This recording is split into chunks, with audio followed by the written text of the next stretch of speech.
दे हम spot date जाखाबाय जोंनाबो दिएनाबो मोसागोन अदालगुरियाव इखो गेजेराव गेजेराव मोसानो इखो गेजेराव मोसानो गेजेराव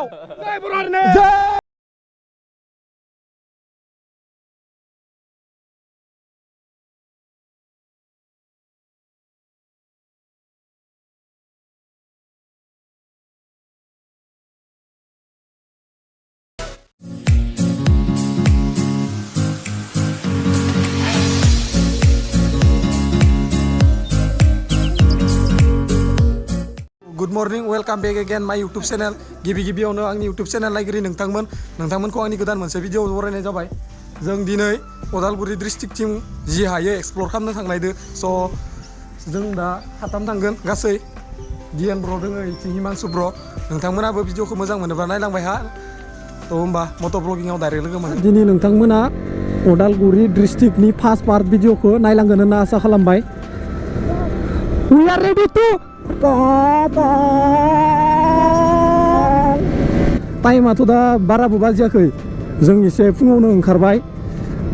5सोआवनो सिखारनानै जोङो 6आव दा आराम्भ खालामबाय स' उदालगुरि डिस्ट्रिक्टसिम दखानफोरानो खुलिलायाखै फुङावनो ओंखारबोबायना जोङो बरमा फार्स्ट गेट मोनबाय दासो मेन रड मोनहांदो जोङो डाइरेक्ट मेन रड रोंगिया मोनबाथाय बिथिं भुटान थांनाय लामा तामुलपुर जानानै बिथिं नाग्रिजुलि ओमफ्राय बगामाथिथिं थांनाय लामाथिं होलांनोसै आरोना दा नै गणेश मन्दिर मोनबाय नै गणेश मन्दिरा आगोलाव दोङो पागलदिया नदी माने पाग्लादिया दैमा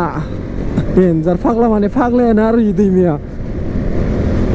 नङाबाथ' जों ओइ साइडथिं थांनो हायो खिन्थु दैया अभारना दा बारनो हाया दलं गैया बागोनपारा साइड जाना एसे तामुलपुर ओंखारहैनो हाखायो दाथ' दलंबो गैयाना इथिं बारनो हाया ओंखायनो दा डाइरेक्ट रोंगियानिफ्राय डाइरेक्ट आरो तामुलपुर जानानै ओरै थांनांसिगोन आरो लामायाबो मोजां नैथिं फायबा आरो एसे लं डिसटेन्सबाबो एसे कभार खालामनो हायो स्पिडाव थांनानै नै जों दा सफैबाय रोंगिया टाउन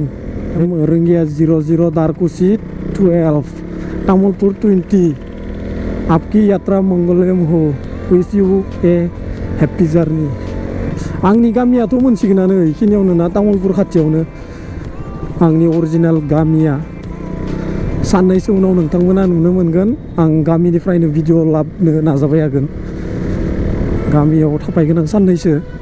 नै जोङो दा सफायबाय घगा दलं इयाव मोनसे दालां दोङो दै ब्रिटिशनि समावनो बानायनाय माने ब्रिटिशफोरा बानायना गालांनाय आरो बैनो दलङा इनै इथिं पुराना जाजोब्बाय आरोना इथिं दा रावबो थांला नैबेनो दारकुसि सगा इयाव लोगो ब्र सासे दोङो होनदोंमोन माखिनियावबा दोङो नै लोगो मोनबाय ब्रखो बहुत गोबावनि उनाव मानसिफोर नेबाय हादोनो ओजा नोंखायनो एडभान्स खिथाहरदो आंनि भिउवार्स नोंथांमोन आंना जायगायाथ' इयावनो जाहैबाय आरो बहुत गोबावनि उनाव नयन ब्रह्मखौ लोगो मोनदों उनाव आरो इसोरदोनो गामियाव फैबा ब्लगखौ आङो इसोरदोनो खालामनो नाजागोन बिथांनाबो मोनसे चेनेल दङ आरोना गेमिं नोंथांमोना नायबानो जाबाय आंदोबो गेलेफाबाय हायो आंखौ फेजेनबाय हायो गाइस मालाबा जों खानैदो गेलेनाय इयो गेम प्ले नुनो हानाय नोंथांमोना खनसे नायबानो जाबाय नयन गेमिं होनना नोंथांमोना खनसे चेक खालामना नाय इनिखौ इन्टारेस्टेड दंबा थेंक इउ गोजोननाय थाबाय नयन ब्र थांहोलांसै होमबा जोङो दे थांहोलांसै अ प्रितम थांहोलांसै होमबा बाय बाय नयन उनाव लोगो मोनगोन दे फैगासिनो आं गामियाव थ' गाइस नै जोङो थांहोलांनोसै नैबे टार्निङा दै बया रिक्सलि बया एक्सिडेन्ट जाबाय हायो नैबे रडआव माने भुटान रड बिथिं आगोलाव थांबाय हाबाथाय भुटान मोनहैगोन सानरुप जंखार बिथिं डाइरेक्ट सानरुप जंखार मोनहैयो नोंथांमोना मालाबाफोर फैनो हागोन बे लामाथिंनो जोङो नै दा तामुलपुर बारबाय ओमफ्राय नाग्रिजुलि थांनाय लामाथिं थांबाय डाइरेक्ट इथिंनो जों दा मोनहैखासिगोन सिदा थांबाय हाबानो नोंथांमोनाबो नायलांबाय हा गाइस भिउखौ नाय लामानि इखिनि लामानि भिउआ ओरैबादि साफा मोजां कुल दालांबो दोङो आगोलाव मार गोलावखा दालाङा आगोल माने दालां गैयामोन दै जोबोर खस्थ' जायोमोन बिथिं लामा बारनोबा दा बुहुद मोजां जाबाय बिथिं आरो साइन बर्ड होनाय नुखागोन नै बाल्टी रिभार माल्टिलिभारनि ब्रिज बेफोरबायदि साइन बर्ड होना दोनबा दैमाफोरनि नामा मा होननानै मोजां नाङो आरो फरायनानै बे उमुक होनना मोनथिना थाङो ओंखायनो साइन बर्ड थाजोबबा गाहाम जोङो दा नाग्रिजुलि बारबोबाय दै नाग्रिजुलिथिं साहा बागाना बुहुद दोङो इ साइडथिं माने साहा बागानानो साहा बागान आरो नुनो मोनगोन नै बगामाटिनि लामाया दोंसेया नैथिंबो थांबा बगामाटि दैमा बारनानै मोनो आरोना नैथिंबो थांजायो बगामाटिखौ आरोथ' उदालगुरि डिस्ट्रिक्टआव बुहुद साहा बागान दंबावो इ साइडथिं नुनो मोनगोन बांसिन साहा बागान नोंथांमोना फैनानै नायफैनो हागोन जुदि मालाबाफोर फैनानै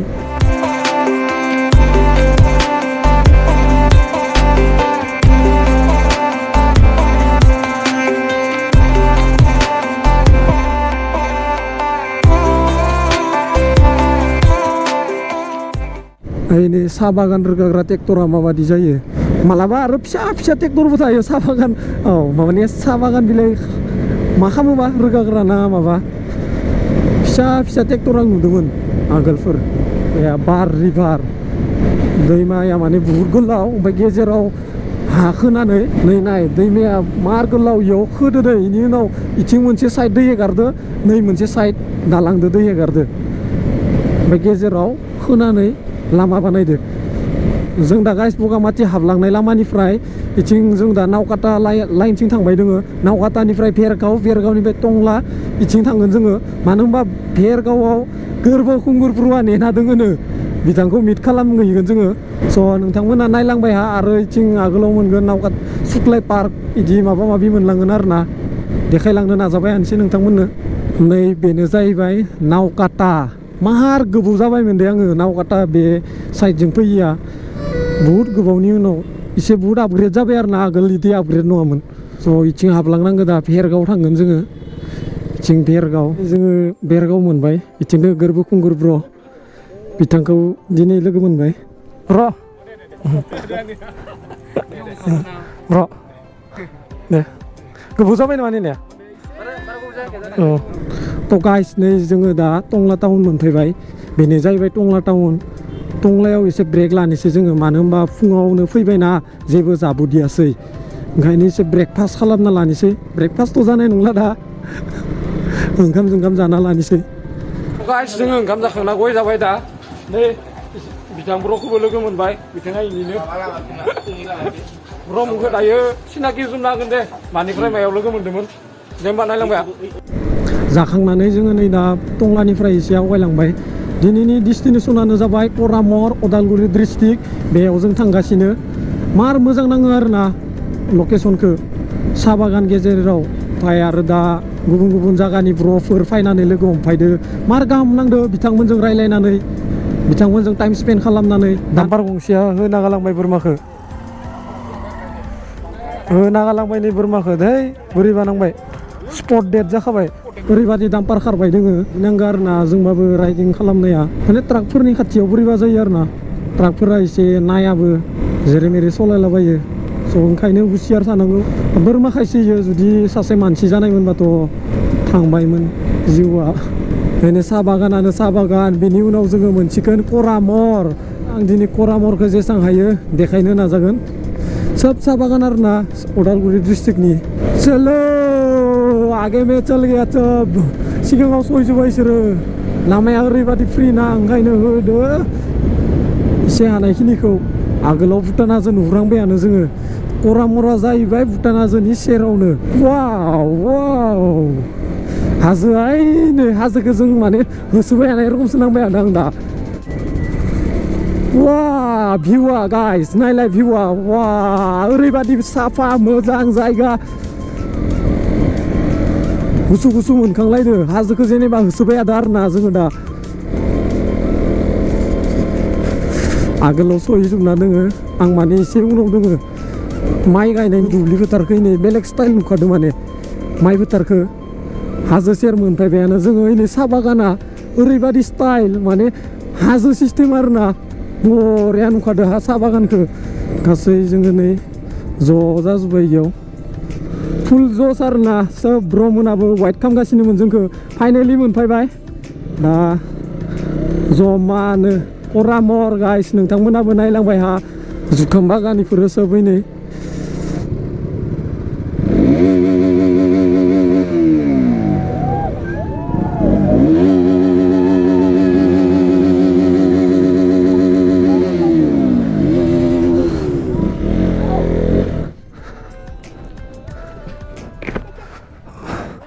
Om. Om apa? Donggo apne pas बोरैबा जोंमोन लामाया बहुत गाज्रि गाइस ओंखायनो मोजाङै थांनांगोन जोंबो खेंख्रा खेंख्रि जायो गारियाबो बहुत गरम जाबाय आंना हिट होगासिनो फेना अन जाबाय आरो गारिसो लांजानो लांजायाबा स' सेट लामानि अबस्था गारिया नांथाबायनि बुलेटआ नारनांसिगोन जय बिश्वकर्मा बाबा बजरंबली आमोन इथिंनो लांगोन ब्रह्मना इथिं लांदो जय Bajrangbali oh my God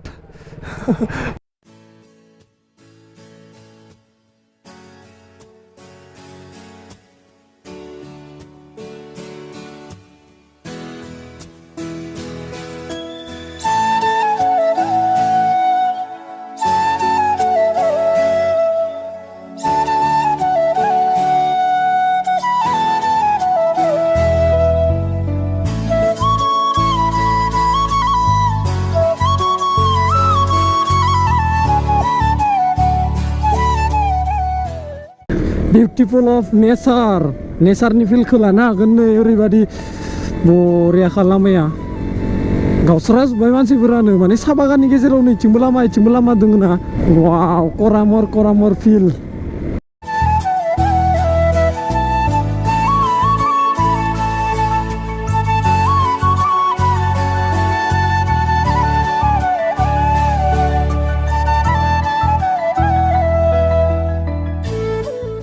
guys finally जों मोनफैबायानो लकेसना नै उनथिंजाय ओरैबादि आंबो फार्स्ट टाइम फैदो दा नै गोरबो खुंगुर ब्र'खौ आंनि इउटुब चेनेलाव वेलकाम थेंक इउ आंनि अडियन्सफोरखौ बुंबायबा मोनसे थ' गासैबो बिथाङा बहुद खस्थ' खालामगासिनो माने निउस जाखांफुनाय मटर ब्लगार स' गासैबो सापर्ट खालामो जाबाय बिथांखौ माने बिनो बिथांखौनो सोरबा सिनायखायो सिनायो ब्र'खौ फ्रान्सनियालै फार्स्ट दिनै लोगो मोनना मोजां नांबाय आरो ब्र'खौबो लकेसना नै ओरैबादि माने खुला आरो ना मोनसे फिल्ड बादि नाङो फैनानै बहुत मोजां मोनदों ड्रनदो लाबा बहुत बरिया केपचारा मोजां फैगोन आरो ना फुटेजफोरा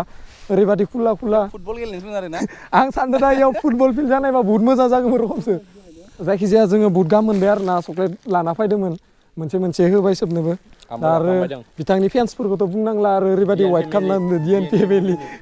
सोब DNP फेमिलिनि गोजा आरो ना बहुत गाहाम नांबाय सोब उदालगुरि डिस्ट्रिक्टनि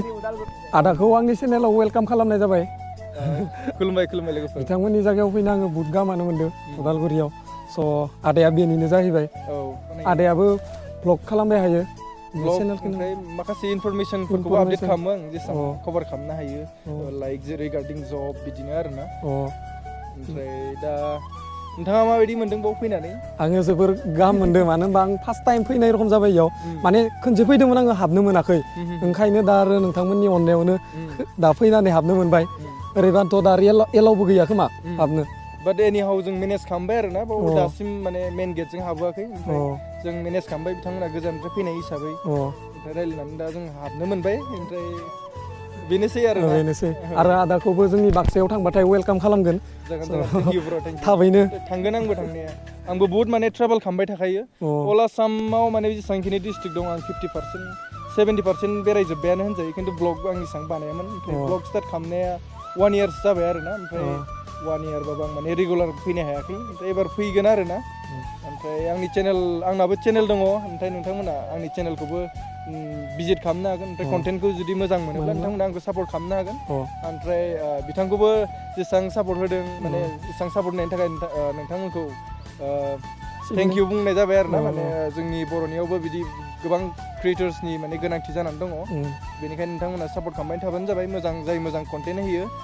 ओमफ्राय उदालगुरियाव नोंथांमोना फैनो हागोन ओमफ्राय नोंथांमोना माबाफोर हेल्प नांगौबा एनि काइन्ड अफ एसिस्टेन्स नोंथांमोना जोंखौ कन्टेक्ट खालामनो हागोन आंना पेज दङ पेजआवनो एभ्रिथिं डिटेल्स लिरनाय दंखायो आंनि पेजनि नामा जाबाय ललित बसुमतारी आंनि नामाबो ललित बसुमतारी चेनेलनि नामाबो ललित बसुमतारी बेनोसै थेंक इउ स' माच आदा फोरमायना होनायनि थाखाय ओरैबादि फ्रेस जागाना नोंथांमोनाबो नायफैनो हागोन बुहुत गाहाम मोनदो फैनानै आरो बिथांमोननि अननाय अदालगुरि डिस्ट्रिक्टआव जेरैबादि अननाय होदो ब्रमोनखौबो साबायखर आंनि गोसो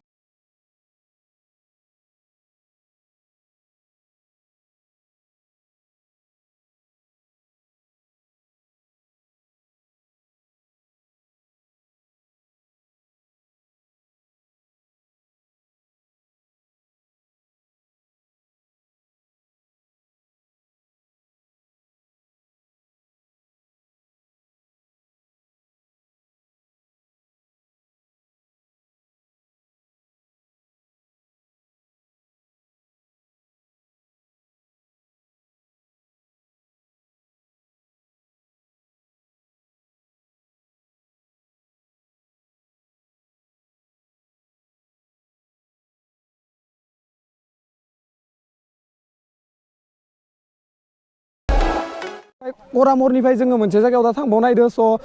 भिडिअखौ आङो इखिनियावनो एन्ड खालामनोसै नेक्स्ट भिडिअआव लोगो मोनगोन